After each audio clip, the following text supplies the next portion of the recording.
Pemirsa, Gunung Agung kembali erupsi pada hari Minggu 21 April 2019 pukul 3:21 dini hari. Akibatnya, selain daerah-daerah di dekat gunung, Denpasar dan Badung turut terpapar abu yang berasal dari erupsi. Agung erupsi pada pukul 03.21 WITA dengan tinggi kolom abu teramati kurang lebih 2.000 meter di atas puncak atau kurang lebih 5.142 meter di atas permukaan laut.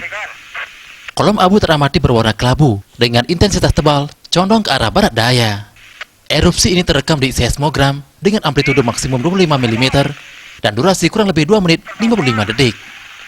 Tim TRC dipimpin oleh Kasih Kedaruratan dan Logistik bergerak ke lokasi terdampak hujan abu untuk pembagian masker dan asesmen dampak erupsi serta berkoordinasi dengan instansi terkait.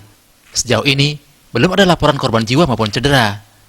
Daerah yang sudah terpapar hujan abu tebal hingga tipis adalah Kecamatan Selat, yakni Bukit Galah, Sebun, Telung Buana, Badak Tengah, Badak Dukuh, Perangsari, Grianakau, Tegah Amarta Buana, Pura Pasar Agung Sebudi, Banjar Pura Sebudi, Kecamatan Bebandem, yakni Banjar Nangke, Banjar Bukit Pawon, wilayah Banjar Butus bagian atas, Banjar Yekori Jungutan, Desa Sibetan bagian atas.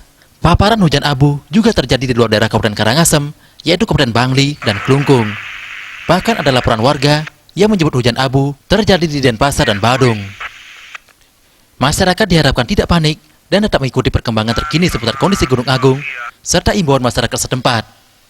Masyarakat disarankan mengenakan masker untuk mengurangi dampak hujan abu terhadap kesehatan. Tim Liputan, Bali TV.